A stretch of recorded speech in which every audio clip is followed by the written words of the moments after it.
Hello children, I hope you all are doing great.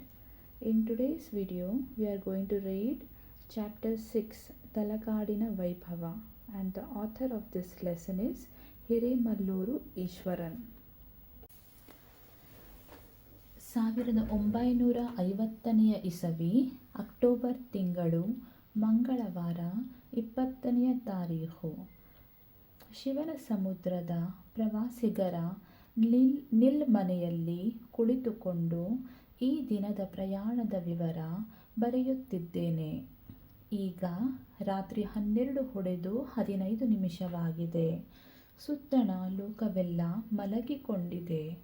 ನನ್ನ ಬಳಿ ಈ ತಂಗು ಮನೆಯಲ್ಲಿ ನನ್ನ ಗೆಳೆಯರು, ಕನ್ನಡದ ಯಾತ್ರಿಕರು ಮಲಗಿಕೊಂಡಿದ್ದಾರೆ.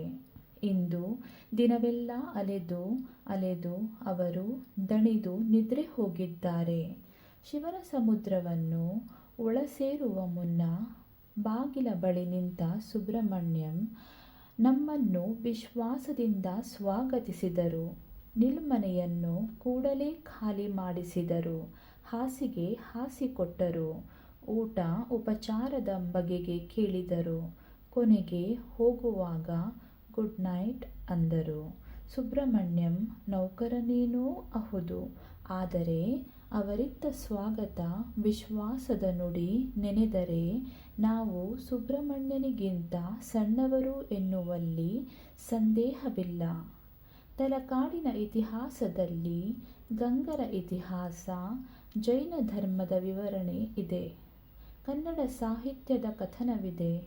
ಹೊಯ್ಸಳ ವಾಸ್ತುಶಿಲ್ಪದ ವಿವರಣೆ ಇದೆ. ಎಲ್ಲಕ್ಕೂ ಮಿಗಿಲಾಗಿ ಕನ್ನಡವೇ ಧರ್ಮ, ಕನ್ನಡವೇ ಬಾಳಿನ ಪರಿಪೂರ್ಣತೆಯೆಂದು ಬಗೆದು ಅದಕ್ಕಾಗಿ ಹೋರಾಡಿ ಮಡಿದ ವೀರರ ಉಜ್ವಲ ಚರಿತ್ರೆ ಇದೆ. ಗಂಗರ ರಾಜ್ಯ ಗಂಗಾವಾಡಿ ಎಂದು ಹೆಸರಾಗಿದೆ. ಅವರ ಮೊದಲ ರಾಜಧಾನಿ ಕೋಲಾರ. ಸುಮಾರು ಕ್ರಿಸ್ತಶಕ 500ರ ಹೊತ್ತಿಗೆ ಕೋಲಾರದಿಂದ ಹರಿವರ್ಮ ರಾಜಧಾನಿಯನ್ನು ತಲಕಾಡಿಗೆ ತಂದನು. ಅಲ್ಲಿಂದ ಮುಂದಕ್ಕೆ 5 ಶತಮಾನಗಳವರೆಗೆ, ಅಂದರೆ 10ನೆಯ ಶತಮಾನದವರೆಗೂ ಗಂಗರು ಆಳ್ವಿಕೆ ನಡೆಸಿದರು. ಮಾರಸಿಂಹ, ರಾಚಮಲ್ಲ, ರಕ್ಕಸ ಗಂಗರ ತಲಕಾಡು ಪುಣ್ಯಭೂಮಿ. ಅವರೊಂದಿಗೆ ಕೊನೆಯವರೆಗೂ ಒಂದು ಹಿರಿಯ ಜೀವ ಇದ್ದಿತು. ಅವನ ಹೆಸರು ಚಾವುಂಡರಾಯ. ಆತ ಮಾರಸಿಂಹ, ರಾಚಮಲ್ಲ, ರಕ್ಕಸಗಂಗರ ಮಂತ್ರಿ. ಅವನನ್ನು ಜನ ಹೆಸರು ಹಿಡಿದು ಕರೆಯುತ್ತಿರಲಿಲ್ಲ. ರಾಯ, ಅಣ್ಣ ಎಂದು ಸಂಬೋಧಿಸುತ್ತಿದ್ದರು. ಅವನಿಗೆ ಕನ್ನಡದ ಏಳ್ಗೆಯ ಹಂಬಲವೇ ಹಂಬಲ. ಸ್ವತಃ ಕವಿ ಚಾವುಂಡರಾಯ ಪುರಾಣ ಎಂಬ ಹೆಸರಿನ 63 ಪುಣ್ಯಪುರುಷರ ಚರಿತ್ರೆ ಇವನು ಕನ್ನಡಕ್ಕೆ ಕೊಟ್ಟ ಕಾಣಿಕೆ. 10ನೆಯ ಶತಮಾನದ ಕೊನೆಯ ಭಾಗದಲ್ಲಿ ಮುದುಒಳಲಿನಿಂದ ತಂದೆ ತಾಯಿಯರಿಗೆ ಹೇಳದೆ ಬಳೆ ಮಾರುವ ಉದ್ಯಮವನ್ನು ಕೃಷ್ಣಾ ತೀರದ ಮಳಲಿನಲ್ಲಿ ಮುಚ್ಚಿಟ್ಟು ತಲಕಾಡಿಗೆ ರನ್ನ ಓಡಿ ಬಂದನು. ಏನು ನಂಬಿ ಬಂದ? ತಲಕಾಡಿನ ಮಣ್ಣನ್ನು. ಇಲ್ಲಿ ರಾಯನಿದ್ದಾನೆ, ಅತ್ತಿಮಬ್ಬೆ ಇದ್ದಾಳೆ, ಅಜಿತಸೇನ ಗುರುಗಳ ಶಿಷ್ಯವೃಂದವಿದೆ. ಅದು ಕಲಾಶ್ರೀ ವಿಹರಿಸುವ ನಂದನವನ.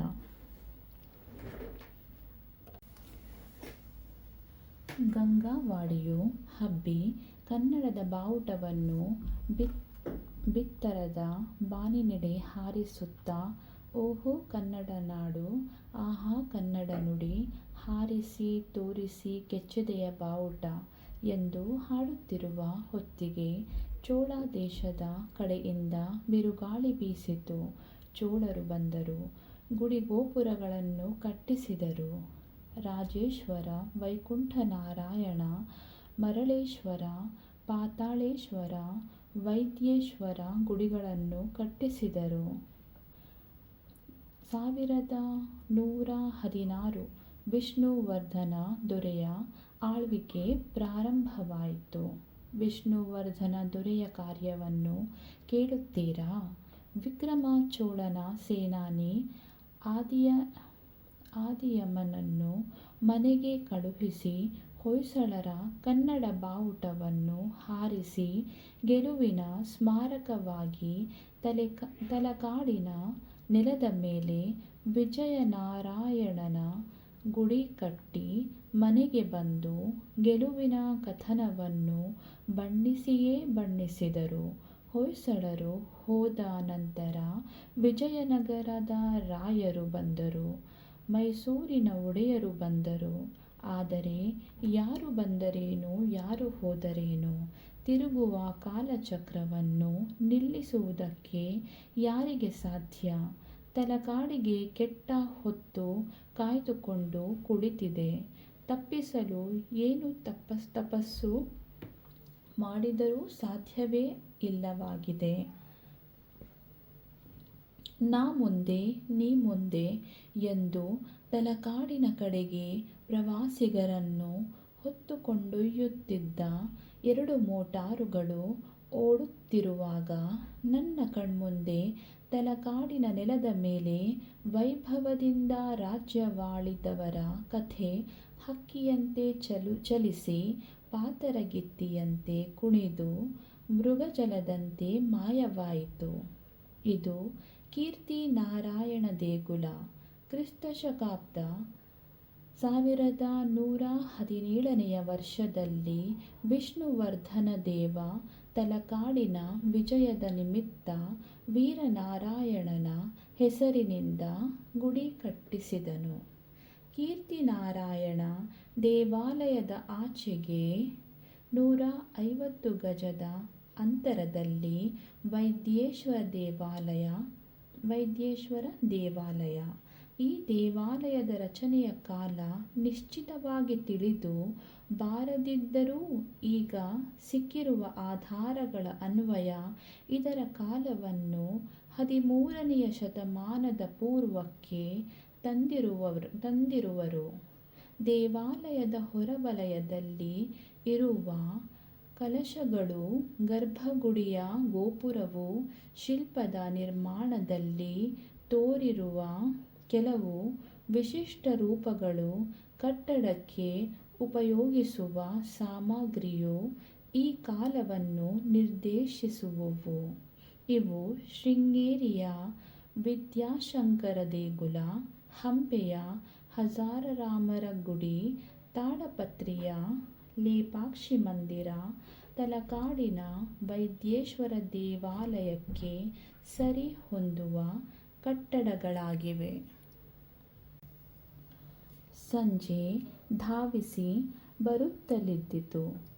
ಕಪ್ಪು ಪರದೆ ಇಳಿದ ಮೇಲೆ ರಭಸದಿಂದ ಇಳಿಯುತ್ತಲಿದ್ದಿತು.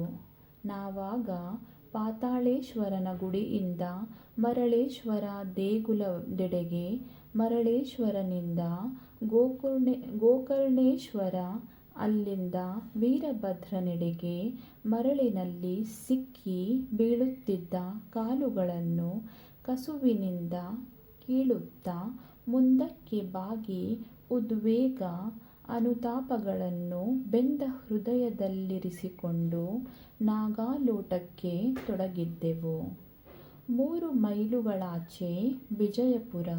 ವಿಜಯಪುರದ ಆರ್ಕೇಶ್ವರನ ದರ್ಶನವೊಂದು ಮುಗಿದರೆ ತಲಕಾಡಿನ ಪಂಚಲಿಂಗಗಳ ದರ್ಶನ ಪೂರ್ತಿಯಾಗುವುದೆಂದು ನಂಬಿ ಆ ದಾರಿಯಲ್ಲಿ ನಡೆದಾಗ ಮೂಡಣ ದಿಗಂತದಲ್ಲಿ ಕಾರ್ತಿಕ ಮಾಸ ಹುಣ್ಣಿಮೆಯೆಡೆಗೆ ನಡೆದಿದ್ದ ಚಂದ್ರಮ ಮೆಲ್ಲಗೆ ಮೇಲೇರುತ್ತಿದ್ದ. ದಾರಿ ಕೊರಕಲು, ಮೋಟಾರು ಓಡಲೊಲ್ಲದು, ಸಾರಥಿ ನಿಲ್ಲಿಸಲಾರ. ಹಳ್ಳವೊಂದು ಇದಿರಾಯಿತು. ಮೋಟಾರು ನಿಂತೇ ಬಿಟ್ಟಿತು. ಸಾರಥಿಗೆ ಹೇಳಿದೆ, ಆರ್ಕೇಶ್ವರ ದೇವಾಲಯ ಕಾಣದೆ ಹೋದರೆ ಮನಸ್ಸಿನಲ್ಲಿ ಕೊನೆಯವರೆಗೂ ಅತೃಪ್ತಿ ಉಳಿಯುತ್ತದೆ. ಏನು ಮಾಡಲಿ? ನನ್ನ ಮನದ ಇಂಗಿತವನ್ನು ಅರಿತ ಸಾರಥಿ ಬನ್ನಿ ನಾವಿಬ್ಬರೂ ಮುಂದಕ್ಕೆ ಹೋಗಿ ನೋಡಿಕೊಂಡು ಬರೋಣ. ಸಿಕ್ಕರೆ ತಿರುಗಿ ಬಂದು ಇವರನ್ನು ಕರೆದುಕೊಂಡು ಹೋಗೋಣ ಎಂದನು. ಇಬ್ಬರೂ ಹೋದೆವು. ರಾತ್ರಿ 1 ಗಂಟೆ. ಎಡಬಲಕ್ಕೆ ಶಾಲಿವನ ನರಿಗಳು ಬಯಲಾಟದ ತಾಳಗತಿಗೆ ತಕ್ಕಂತೆ ಕೂಗುವ ಹಿಮ್ಮೇಳದವರಂತೆ ಕೂಗುತ್ತಲಿದ್ದವು. ಅನತಿ ದೂರ ಹೋಗುವಷ್ಟರಲ್ಲಿ ಗಿಡಮರಗಳ ಪೊದೆಯಲ್ಲಿ ಏನೋ ಬೆಳ್ಳಗೆ ಮುಸುಕಾಗಿ ಕಂಡಿತು. ಎದೆ ಜೋರಿನಿಂದ ಹಾರತೊಡಗಿತು. ಧಾವಿಸಿದೆವು, ಸಮೀಪಿಸಿದೆವು. Eureka Eureka! ಆನಂದದ ಆವೇಶನದಲ್ಲಿ ನನ್ನ ಯಾತ್ರಿಕರಿಗೆ ಕೇಳುವಂತೆ ಚೀರುಧ್ವನಿಯಿಂದ ಬರ್ರೋ, ಗುಡಿ ಸಿಕ್ಕಿತು, ಬರ್ರೋ, ದೇವಾಲಯ ದೊರಕಿತು ಎಂದು ಕೂಗಿದೆ. ಇವರೆಲ್ಲ ಬಂದರು. ನೋಡಿದೆವು. ಆರ್ಕೇಶ್ವರ ಲಿಂಗ ತಲಕಾಡಿನ ಪಂಚಲಿಂಗಕ್ಕೆ ಸೇರಿದ್ದು. ಗೋಕರ್ಣ ತೀರ್ಥದಲ್ಲಿ ಮಿಂದು 5 ಲಿಂಗಗಳನ್ನು ಒಂದೊಂದು ಸಾರಿ ಸಂದರ್ಶಿಸಿ ವೈದ್ಯೇಶ್ವರ ಲಿಂಗಕ್ಕೆ ವರದಿಯನ್ನೊಪ್ಪಿಸಿ ಸಂಜೆ ಮುಗಿಯುವುದರೊಳಗೆ ಪಂಚಲಿಂಗಗಳ ದರ್ಶನವನ್ನು ಪೂರೈಸಿದರೆ ಶ್ರದ್ಧಾವಂತನಾದ ಭಕ್ತನಿಗೆ ಮುಕ್ತಿ ದೊರಕುವುದೇ ನಿಜ. ನಾವೀಗ ಹೊಯ್ಸಳರ ನಾಡಿನಲ್ಲಿ ಸಂಚರಿಸುತ್ತಿದ್ದೇವೆ. ಕಪಿಲಾ ನದಿಯನ್ನು ಆ ಕಡೆಗೆ ಬಿಟ್ಟು ಈಚೆಗೆ ಉತ್ತರಾಭಿಮುಖವಾಗಿ ಹೊರಟು ಮುಂದಕ್ಕೆ ಬಂದರೆ ಹೊಯ್ಸಳ ಬಲ್ಲಾಳರ ಅಭಿಮಾನದ ಕಲಾಸಂಪದವಾಗಿ ನಿಂತಿರುವ ಅನರ್ಘ್ಯ ವಾಸ್ತುಶಿಲ್ಪ ಕಲಾರತ್ನವೊಂದನ್ನು ಕಾಣುತ್ತೇವೆ. ಅದೇ ಸೋಮನಾಥ ದೇವಾಲಯ. ಹೊಯ್ಸಳ ಬಲ್ಲಾಳರು ಕನ್ನಡದ ಕುಲದೀಪಕರು. ಕ್ರಿಸ್ತ ಶಕಾಬ್ದ 1000 ಇಸವಿಯಿಂದ 1300ರವರೆಗೆ ಎಂದರೆ ಅಖಂಡ 300 ವರ್ಷಗಳ ಪರ್ಯಂತ ಕನ್ನಡದ ನಂದಾದೀವಿಗೆಯನ್ನು ಹಚ್ಚಿ ನಾಡು ನುಡಿಯನ್ನು ಸಂರಕ್ಷಿಸಿದರು.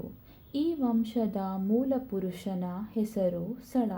ಮೂಡಿಗೆರೆ ತಾಲ್ಲೂಕಿನಲ್ಲಿರುವ ಸೊಸೆವೂರು ಇವನ ಜನ್ಮಸ್ಥಳ. ಆಗಿನ ಸೊಸೆವೂರಿಗೆ ಈಗ ಅಂಗಡಿ ಎಂದು ಮರುನಾಮಕರಣವಾಗಿದೆ. ಒಂದು ದಿನ ವಾಸಂತಿಕಾ ದೇವಾಲಯದ ಪೂಜೆಗೆಂದು ಹೋದ ಸಳ ಸುದತ್ತ ಗುರುವಿನ ಬಳಿ ಉಪದೇಶ ಕೇಳುತ್ತಾ ಕುಳಿತಂದು ಹುಲಿಯೊಂದು ಅವನೆಡೆಗೆ ಜಿಗಿದು ಬಂದಿತು. ಆಗ ಸುದತ್ತ ಮುನಿ ತನ್ನ ಕೈಯೊಳಗಿನ ಬೆತ್ತವನ್ನು ಸಳನೆಡೆಗೆ ಚಾಚಿ ಹೊಯ್ಸಳ ಎಂದು ಆದೇಶವಿತ್ತನೆಂದು ಸಳ ಕೂಡಲೇ ಹುಲಿಯನ್ನು ಎದುರಿಸಿ ಅದರ ಗಂಟಲಲ್ಲಿ ಖಡ್ಗವನ್ನು ತುರುಕಿ ಹುಲಿಯನ್ನು ಹೊಯ್ದನೆಂದು ತಿಳಿಯುವುದು. ಅಂದಿನಿಂದ ಸಳನ ಮನೆತನಕ್ಕೆ ಹೊಯ್ಸಳ ಎಂಬ ಹೆಸರು ಬಂದಿತು. ನಮ್ಮ ದೇಗುಲಗಳೇ ನಮ್ಮ ರಾಷ್ಟ್ರದ ಚರಿತ್ರೆಯ ಹೆಗ್ಗುರುತು. ಇಂತಹ ದೇಗುಲಗಳ ಅಭ್ಯಾಸದಿಂದ ನಮ್ಮ ಬದುಕು ನಯವಾಗುತ್ತದೆ, ನಿರ್ಮಲವಾಗುತ್ತದೆ.